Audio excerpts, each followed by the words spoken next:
ஊரடங்கு சாபத்தில ஒட்டி வட்டி விழிச்சிருந்தேன் ஊரோடி இல்லவோ அணின புலப்படுத்திருந்தேன் காத்தடிச்சு சலசலகு மூளையெல்லாம் சிரிப்பு முரண்டு படுத்தாலும் போகவில்லை நினப்பு போகவில்லை நினப்பு ஊடங்கு சாமத்திலே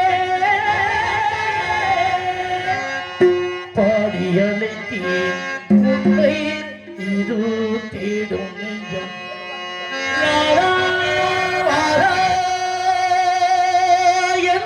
தேவி பாரா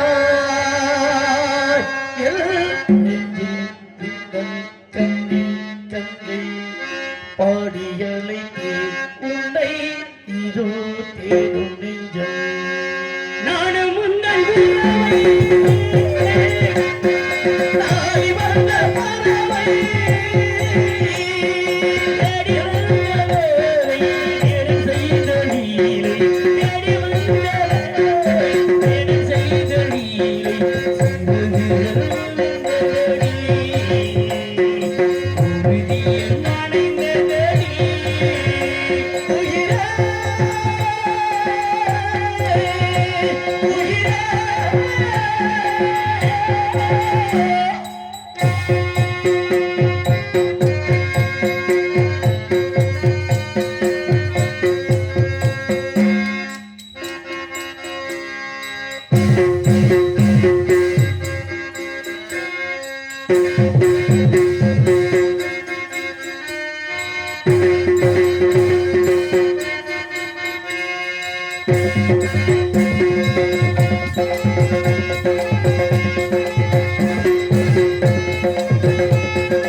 ஏன்னா இந்த மாதிரி பாடல்கள்லாம் பாடணும் அப்படின்னா முதல்ல அற்புதமான ஒளிவைக்கு பிறகு அற்புதமான பக்கமல கலைஞர்கள் சிறப்பாக இருக்கக்கூடிய அற்புதமான பக்கமலர்கள் என கள்ளிக்குடி அப்படின்றாலே நிறைய இசைக்கலைஞரும் நாடக கலைஞர்கள் வாழக்கூடிய அற்புதமான ஊர் நமது கள்ளிக்குடி என்ற ஊர். அப்பேற்பட்ட ஊர்ல இந்த ஊருக்கு முதல் முறையாக பேர் கொடுத்து வாங்கி கொடுத்த ஒரு அற்புதமான ஒரு கலைஞர் அன்பு தந்தையார் தெய்வமாக கூடிய கே ராமசாமி அவர்கள். ஏன்னா அண்ணன் இந்த நாடகத்தை ஆரம்பிக்கின்ற பொழுது இந்த சுதி போட்டு ஆரம்பிக்கின்ற பொழுது எங்க சுறுசுறுப்பே இல்லாம உட்காந்துக்கிட்டு இருந்தாங்க. அந்த சத்தத்தை கேட்டோன்னு ஒரு சுறுசுறுப்பு ஒரு புத்துணர்ச்சி வரக்கூடிய அளவுக்கு ஆமா வண்டிகளை படுத்திருந்தாலும் வேகம் எந்திரிச்சு ஓடி வர்ற மாதிரி ஒரு ஒரு சுதி போட்டு நாடகத்தை தொடங்க வைக்கக்கூடிய அற்புதமான அன்பு தந்தை ஆசிரியர் பெருந்தகை அன்பு அப்பா கே ராமசாமி அப்பா அவர்கள். அப்பேற்பட்டவங்க இந்த நமது ஊருக்கே முதல் முறையாக ஒரு பேர் எடுத்து கொடுத்தவர். அதன் பிறகு மற்றபடி சீமான் மாமார்கள் மற்றும் சிங்கத்தலைவர்கள். அதுக்கப்புறம் நமது ஊரில் நிறைய எண்ணம் கலைஞர்கள் உண்டு. நமது மிருதங்கத்தை பேசக்கூடிய அங்கே இருக்கக்கூடிய இன்னொருத்தர் லட்சுமணன் இருக்கின்றார்கள். அதே மாதிரி நிறைய இசைக்கலைஞர்கள் உண்டு. அதே மாதிரி நடிகைகள் உண்டு. மடியாதை மகுள் ராஜநடி இப்படி பல இசைக்கலைஞர்கள். ஒரு ஊரை வெளியில தர்றதுக்கு முக்கிய காரணம் என்ன அப்படின்னா ஒன்று அந்த ஊர்ல சிறந்த ஒரு நடிகர்கள் அப்படின்னா அந்த ஊர்ல சிறந்த ஒரு காளை மாடு இருந்துச்சுன்னா அந்த ஊருக்கு பெருமை. அதே மாதிரி ஒரு பிள்ளையாக அந்த ஊருக்கு பிறந்துட்டோம் அப்படின்னா நம்மனால அந்த ஊருக்கு நம்ம ஊர் வெளியில இருக்கக்கூடிய அளவுக்கு ஒரு பெருமை சேர்க்கும் விதமாக ஒரு கலைஞரும் ஒரு இசையில் இருக்க வேண்டும். அந்த மாதிரி பெருமை சேர்க்கும் விதமாக இவ்விடத்தில் இருக்கக்கூடிய அற்புதமான பகமல கலைஞருக்கு முதலில் ஒரு நன்றி தெரிவித்துக் கொண்டு இவ்விடத்திலே கதன்ற வழி என்று சொல்லக்கூடியவள் இவ்விடத்திலே கந்தனையை நினைத்துக் கொண்டு இந்த இடத்தில் இந்த பெண்ணாகப்பட்டவள் ஆரோணம் செய்கின்ற பானம் பாடி இவ்விடத்திலே பறவை விரட்டி கொண்டு இருக்கிறாள் என்றால் 5 வயதில் அறியாத பருவத்திலிருந்தே கந்தனாகப்பட்ட முருகப்பெருமானை நினைத்து இந்த பெண்ணாகப்பட்டவள் இவ்விடத்திலே காவல் வந்து காத்துக் கொண்டுடைய அன்னவளை சேர்க்க வேண்டும். இவ்விடத்தில் சித்திர செவ்வானத்தோடு அன்னவரை பார்க்கின்றனர்.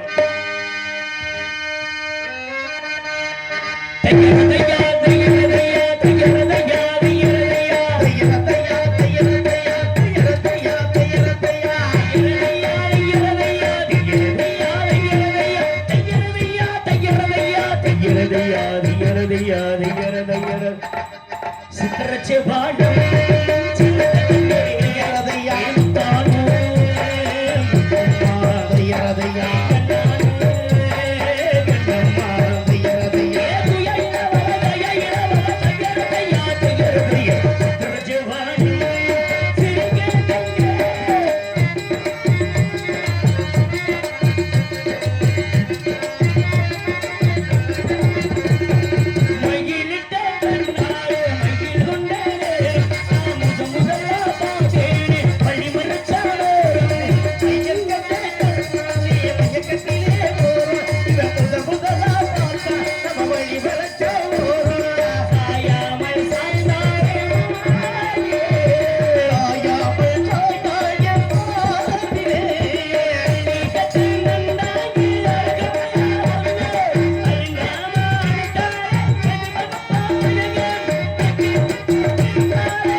நினைத்துக் கொண்டு இந்த இடத்தில் இந்த பெண்ணாக பண்ணவள் ஆளோலம் சுவை என்று கானம் பாடி பறவை விரட்டுகின்றாள் என்றால் எப்படியும் அன்னவரை திருமணம் முடிக்க வேண்டும் என்ற எண்ணத்தில் தான் இந்த வள்ளி என்ற பெண்ணாகப்பட்டவள் இவ்விடத்திலே பறவை விரட்டி கொண்டிருக்கிறார்.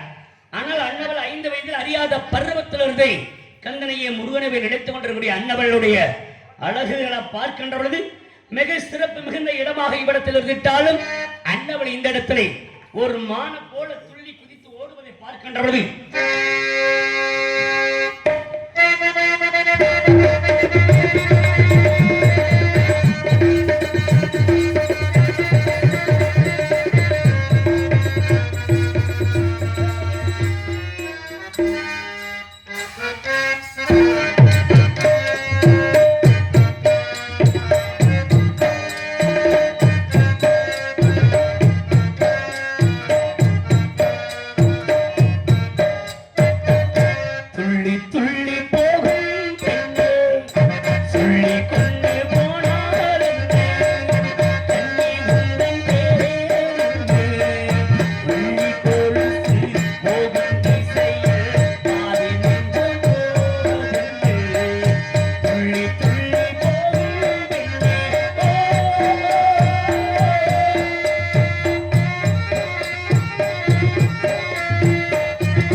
பட்டி வாசியக்கூடியவர்கள் வந்துட்டாலும் இந்த மாதிரி இந்த இடையில வரக்கூடிய கொடுக்கணும்.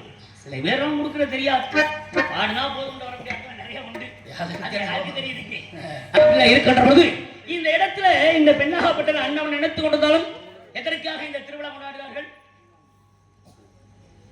எதற்காக இந்த திருவிழா?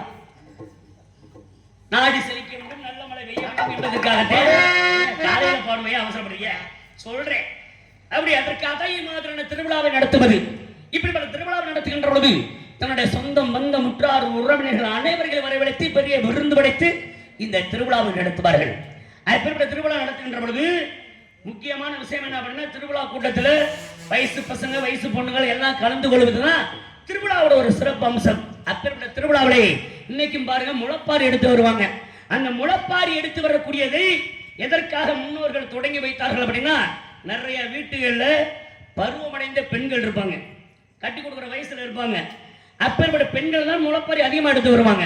அப்படி திருவிழா கூட்டத்தில் அப்படி முளைப்பாரி எடுத்து வருகின்ற பொழுது திருவிழா கூட்டத்தில் சொந்த பந்தமெல்லாம் மாமா மைத்தோழர்கள் வந்து கலந்து கொள்கின்ற பொழுது அப்படியே வரிசையா நின்று பார்க்கறது. அந்த பொண்ணு யாரு, நல்லா மூக்கு மூலியமா இருக்கே, இந்த பொண்ணை நம்ம பயலுக்கு கேட்டா கொடுப்பாங்களா அப்படின்னு திருவிழா கூட்டத்துல பார்த்து அதன் பிறகு விசாரணை நடத்தி அப்படி நடத்தக்கூடிய திருமணங்கள் உண்டு. திருவிழா கூட்டத்துல பார்த்து கூட்டிட்டு ஓடி போய் கல்யாணம் பண்றதும் உண்டு. இது ஒருத்தர் பார்க்கக்கூடிய விஷயத்தினால ஏற்படும் விஷயங்கள். அப்பேற்பட்ட திருவிழாக்களே அப்படி விஷயங்கள் உண்டு. அதே மாதிரி பார்த்தோம்னா தை பிறந்தா வழிபிறக்கும் என்று சொல்வார்கள். இதுல பாருங்க, மார்கழி மாதத்துல அனைத்து வீடு வாசல்களையும் கோலம் போடுவாங்க. இதுல கோலம் போடுவதுல சில வீட்டு வாசல கோலம் போட்டு சாணத்தை எடுத்து வச்சு அந்த சாணத்துக்கு மேல பூசணிப்பு வச்சிருப்பாங்க. எல்லாருடைய வீட்டிலையும் பூசணிப்பு வைக்க மாட்டாங்க. எந்த வீட்டுல பூசணிப்பு வச்சிருப்பாங்க அப்படின்னா, தன்னுடைய வீட்டுல ஒரு பொம்பளை பிள்ளை இருக்கு, கட்டி கொடுக்குற வயசுல பக்கத்துல ஒரு பொண்ணா வச்சிருக்கோம் அப்படின்னா அதை சொல்லாம சொல்வது. வாசல பூசணிப்பு வச்சிருக்கானா, எப்ப இந்த வீட்டு வாசல பூசணிப்பு வச்சிருக்காங்க, அப்ப இங்க பொண்ணு இருக்கு, அப்ப போய் கேட்டு போகலாம் அப்படிங்கிறத சொல்லாம சொல்வது. சொல்லாம இன்னவர்கள் புரிந்து கொள்வதற்காக அப்படிப்பதற்காக வாசல்ல கோலம் முட்டு விஷயங்களை உண்டு. என்ன நீங்க ஒரு விதமா பேசிக்கிறீங்களே, நாட்டு நடப்பு அப்படி நிறைய இருக்கின்றது. அப்படிலாம் இருக்கின்ற பொழுது இன்றைய இந்த காலகட்டத்தில் இளைஞர்களும் சரி இளைஞர்களும் சரி நல்ல ஒரு கட்டுப்பாடோடு வளர்ந்து வரணும். வளர்க்குங்கிறது ரொம்ப சிரமம். ஏன்னா இன்னைக்கு கெட்டு போறதுக்கு நிறைய வழிகள் உண்டு. அதுல முக்கியமான ஒரு விஷயம்னா இளைஞர்கள் கட்டுப்படுறதுக்கு என்ன வழி அப்படின்னா, இன்னைக்கு இருக்கக்கூடிய காலகட்டத்தில் அதிகமாக கெட்ட பழக்கங்கள் அதிகமாக இருக்கின்றது. கெட்ட பழக்கத்தை கொண்டு வந்துட்டாங்க. இங்க பார்த்தாலும் மது பிரியர்கள் அதிகரித்து விட்டார்கள். மதுவுக்கு அடிமையாகி போதை பொருளுக்கு அடிமையாகி இளையவர்கள் பெரியவர்கள் கணக்கு இல்லாமல் இன்னைக்கு மதுபானத்தை அறிந்து கொண்டிருக்கின்றார்கள். சிறியவர்கள் பெரியவர்களோடு சேர்ந்து மது வருந்துவது, பெரியவர்கள் சின்ன சின்ன பசங்களோட மது வருந்துவது. கொஞ்சம் கூடி இருந்துச்சுன்னா பெரிய மனுஷனை பார்க்க மாட்டேன், சின்ன பையன் கண்ட வாக்கில திட்டிக்கிட்டு இருக்கேன். நம்மளை போல மனுஷங்க ஏப்பா அவர் வயசு என்ன, சின்ன பையன் வயசு என்ன, இவன் உங்களை இந்த திட்டு திட்டானையா, அவன் கூட எல்லாம் சேர்ந்தீங்கன்னா சாப்பிட நம்ம அறிவிலையா நம்ம கேட்டோன்னு வச்சுக்கிறேன். அவனை திட்ட மாட்டியா பண்ணி கேட்டோம்னா, ஒருப்பா இன்னைக்கு திட்டி விட்டுனா அப்புறம் நாளைக்கு நீ கவனிக்க மாட்டியான் போறானே அப்படிங்கிற மாதிரி மதுவுக்கு அடிமையாகி எல்லாத்தையும் இழந்துட்டு இருக்கக்கூடிய காலங்களா போய்கிட்டு இருக்கின்றது. அந்த காலத்திலையும் மது வருந்தினாங்க, ஒளிவு மறைவாக மது வருந்தினார்கள். இன்னைக்கு அப்படி ஒளிவு மறைவெல்லாம் கிடையாது. என்ன ஒரு விசேஷம் இருந்தாலும் அது இல்லாம இன்னைக்கு எதுவும் கிடையாது. கல்யாணம் காது குத்து சடங்கு நல்லா கட்டது, அட்டியாப்பா என்ன விழா நடத்திட்டேன், அது இல்லைனாங்க என்ன நீ விழா வச்சு ஒன்னும் கவனிக்கலையே. நல்லா சாப்பாடு போட்டிருப்பான். ஆமா, கோழி பிரியாணி, வான்கோழி பிரியாணி, ஒட்டக பிரியாணி வந்து போட்டிருப்பாப்ல. அதுன்னா அதுதான் மதுவானது. அப்புறம் தெரியாத மாதிரி அப்படியா, ஏன்னா ஆமா சரக்கு இருந்தா தான் அந்த விழா சிறப்புங்கிறேன். எவ்வளவு கொடுக்க நினைச்சுக்குங்க, 2000 3000 எழுத வர்ற ஆளு வராது. 2000 3000 எழுத வர்ற ஆளு அந்த மதுவானத்தை கொடுக்க நினைச்சுக்கீங்களே, ஒரு 100 எழுதி போயிரு கொண்டு போயிரு. ஆமா சரக்கு அடிக்க. ஆமா, ஏன்னா அதை வச்சு மாதிரி போய் குடிச்சு போடுறோம். அப்படிலாம் நிறைய காலங்கள் அப்படி மாறிக்கொண்டிருக்கின்றன. ஆனா இது இப்படியே போய்கிட்டே நல்லா இருக்கு. ஏதோ கொஞ்சம் மூடனதா கேள்விப்பட்டு அப்படியே கொஞ்சம் கொஞ்சமா அடைச்சிட்டா நல்லாத்தே இருக்கு. என்ன அடைக்காத பல வாட்டில காய்ச்ச ஆரம்பிச்சுறாங்க. என்ன பண்றது? ஆக மனிதர்களா பார்த்து நம்ம பார்த்து வச்சுக்கிறது தானே எல்லாமே. அதாவது ஒரு குடும்பம்னு ஒண்ணு இருக்குன்னா, அந்த குடும்பத்துல இருக்கக்கூடிய இளைஞர்களை நம்பி, ஆண்மகனை நம்பிதான் அந்த குடும்பமே இருக்கும். பெற்ற உள்ள குட்டியாளா இருக்கட்டும், கட்டி வந்த மனைவியா இருக்கட்டும், தன்னை பெற்ற பெற்றோர்களும் அந்த இளைஞரை நம்பித்தான் காத்துக்கிட்டு இருக்காங்க.